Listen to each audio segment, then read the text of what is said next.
Friends, welcome back to my channel.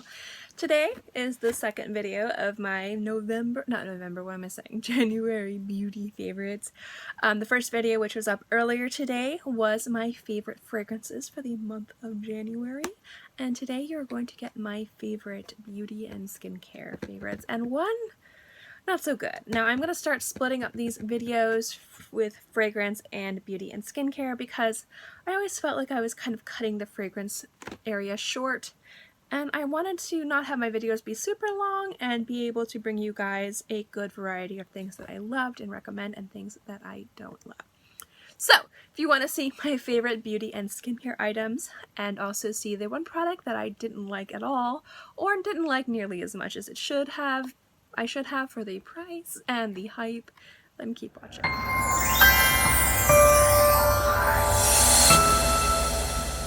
Okay guys, I'm going to talk to you guys about my favorite skincare item because there's one, because most of the items I've been using and I haven't really been adding too many new things into my rotation that are worth mentioning, but I did want to talk about this. Now this was a sample that I got and I'm not done with it, but I will probably be buying a full size of it. And it's the Mer the Cleansing Foam. Oh my gosh, you guys, I have never tried this before. I mean, I tried it once in store when they did like the La Mer facial, because I go and they always give me La Mer facials, which is really generous and nice of them. And they always kind of use the foam, but they use their fingers. And I use my Clarisonic at night. And so this has been what I've been using for a second cleanse at night, and it is so good. It's not as good as my Innisfree Jeju Volcanic Pore Cleanser, which is still my holy grail. And there's been no other cleanser that's bumped it out of that slot, which I will recommend above any other cleanser. But this has been just so nice to use, specifically with my Clarisonic. It creates a gorgeous lather. It goes on beautifully, and it really does a fantastic job at deep cleaning. Now, I prefer the gel cleanser from La Mer over this one, but I'll probably, when I'm done using this, we'll see if I end up getting a full size, because I have really been enjoying using this, and I have really loved it. So if you are at a La Mer counter, I recommend asking for a sample of this and trying it, because it's a really fantastic cleanser, and I've really loved using it. And I think I've been using it for like 2 weeks, and I'm like not even a third of the way done with this little sample. So it lasts a long time too, which is really nice. Next up are two makeup brushes. As you guys know, I've been rebuying or trying to kind of upgrade my everyday brushes, my synthetic brushes. I have really fantastic brush collection. I think I have a nice collection going, but I've been trying to upgrade from Morphe to a little bit nicer synthetic brushes. Not bashing on Morphe. I think they're great introductory brushes, but I think that once you kind of understand what you want out of brushes, there are definitely other ones out there for you. I still have my Morphe brushes. I still love my Morphe brushes. I'm not knocking on Morphe brushes. In fact, I would recommend Morphe above some of the other brushes out there that you might get at like Ross or TJ Maxx, but there's definitely nicer, softer, higher quality synthetic brushes out there. So I really loved the It brushes for Ulta, the Velvet Luxe ones, and as you guys know, in my recent Ulta haul, I got a few of them. The ones that I've just been using constantly are these two right here. This is the Velvet Luxe Plush Powder, the 313. I use this when I sweep off my bake, or if I'm bronzing and I just kind of want a really loose bronze. And I've actually been using this one for soft contour. As you guys know, I kind of have a very soft jawline. Even when I was like really fit and athletic, I've never really had a snatched, I'm a white girl, I can't really use those words, a very defined jaw. It's always been kind of soft. I've always had that, even when I was like 100 pounds. So when I do really chiseled cut contours, it looks kind of off on me, but if I do a very light kind of loose contour, it looks a little bit more natural and nicer, and I love this brush for that, guys. It is almost immediate. I just put this in my contour powder, I dust off the excess, I just go like this really quickly, literally, doesn't have to be exact, I just kind of make sure that the tip of this kind of matches there. I just go back and forth a few times, and I'm done. It's easy. This thing is beautiful, gorgeous. And this is gorgeous and soft, and I love it. So these brushes have been favorites of mine. I highly recommend getting them. They are so good.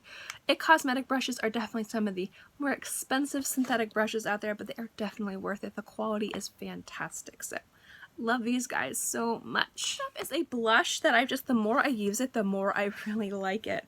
And it's the Too Faced Pop It Don't Peach Blush. It's what I'm wearing today.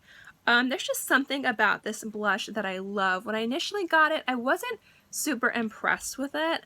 I wasn't super impressed with the glow, the Peach Glow kit. I feel like if it's going to be called Peach Glow, why would it have a tiny bronzer that doesn't work, a blush, and then like a really awesome highlighter? Why not just a really awesome highlighter or 2 highlighters? I don't know. But this blush right here is fantastic. It looks beautiful on. It's very feminine and it's just got the peachy glow to it, which I really like on my skin. It blends out beautifully. It doesn't look patchy. It doesn't wear away really fast. And overall, I really, really enjoy it. So I love it. And I think the packaging is cute to boot. I mean, look at that little peach. So I have really been enjoying this. Again, when I first got it, I liked it, but the more I've used it, the more I've really loved it. Next up is a glow palette that has received some praise and some scandal.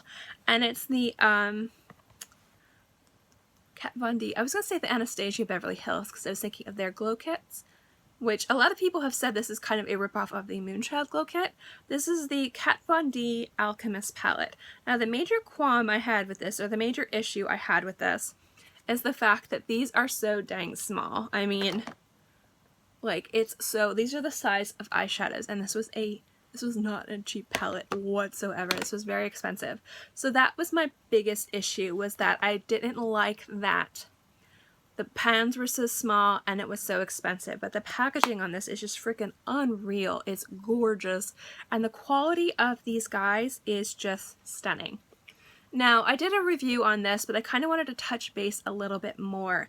I feel like the quality of these pans is the closest I've come to the quality of the Pat McGrath pressed pigments from her Skin Fetish line.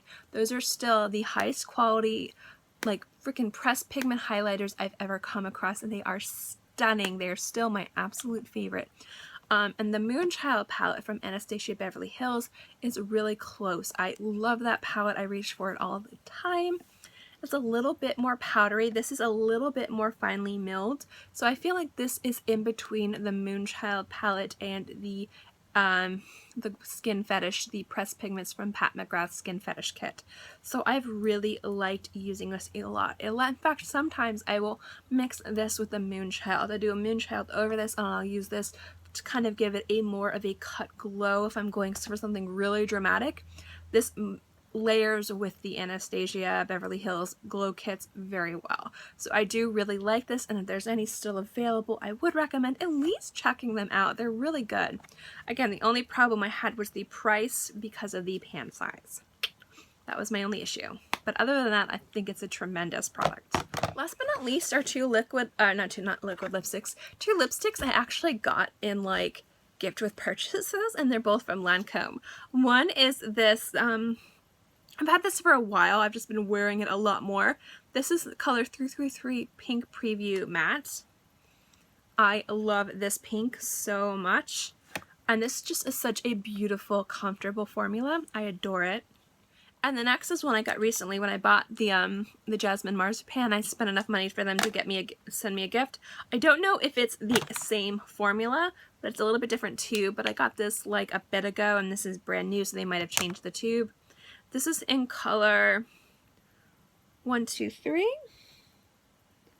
or 128. I don't know. The letters are way too small for me to read, but it's in color Inconspicuous, and it's a matte shade as well. It's this beautiful kind of warm, light milk chocolate cocoa neutral.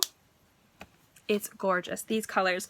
Now, these colors aren't revolutionary, and the matte formula is around and everything. What I've loved about these is how comfortable they are to wear and how long they last on the lips, and just how they don't transfer, they don't bleed, they last forever. These are the most comfortable matte lipsticks I have ever worn, ever. They are just gorgeous on the lips. They're stunning. I feel like I'm falling in love with Lancome Cosmetics more and more I use them.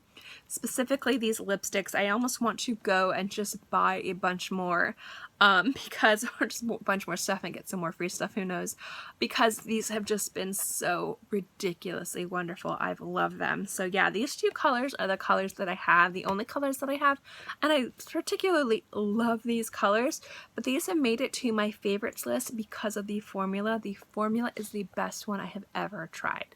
So if you have a chance to go to a counter and try it out, definitely give it a go. I think they're phenomenal, and I'm definitely going to be picking up more.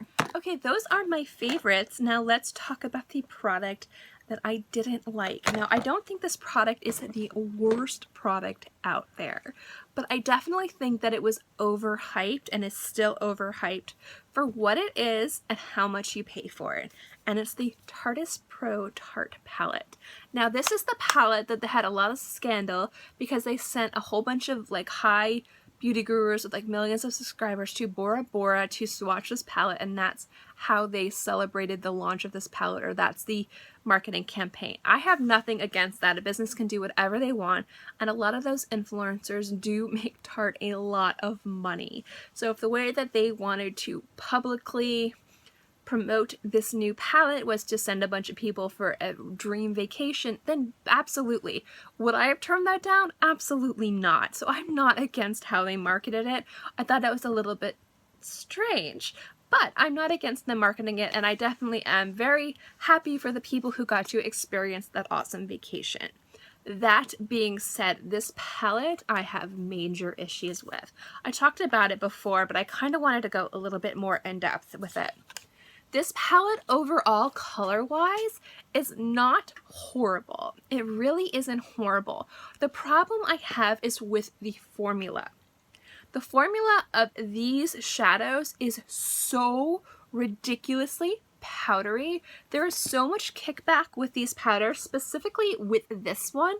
It is unreal. Like, I don't understand how much kickback and fallout I get from these powders.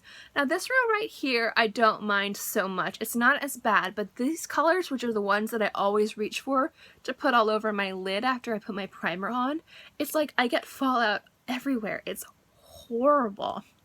And on top of that, like, they're not as easy to blend. They are a bit more patchy than you would expect for a palette that costs this much money. This is an expensive palette. Now the shimmers over here are fantastic. These are great shimmers. And I kind of wish maybe there were more shimmers to mattes. I love all the mattes in this, but I kind of wish maybe there was like 3 rows of mattes and like 2 rows of shimmers. I think that could have been really spectacular, because these kind of, most of these look the same. Like that one looks similar to that one, and you know, these two are really similar. You could probably get around with cutting down one of these rows or combining them together. But I'm not talking about the color choices. It's the formula. It wasn't so powdery and definitely didn't have nearly as much fallout and kickback, and was not patchy. I don't know.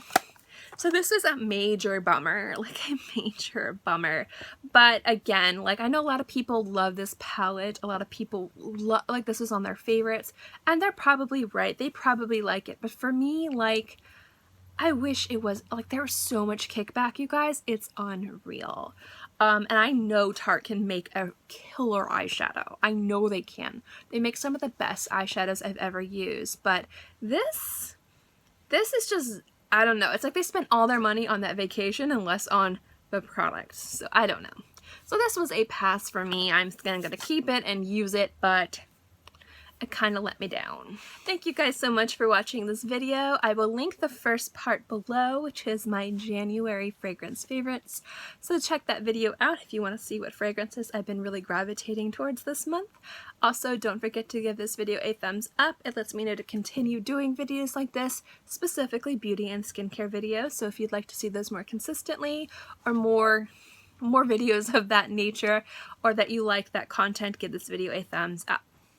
Also, don't forget to subscribe, because it's free and I'm free, and I put out new videos every Monday through Friday and sometimes on the weekends as well, so I'll always have something for you to watch. In any case, I hope you guys are all happy and healthy and have a great day, month, year, whatever, and I'll see you next time. Bye!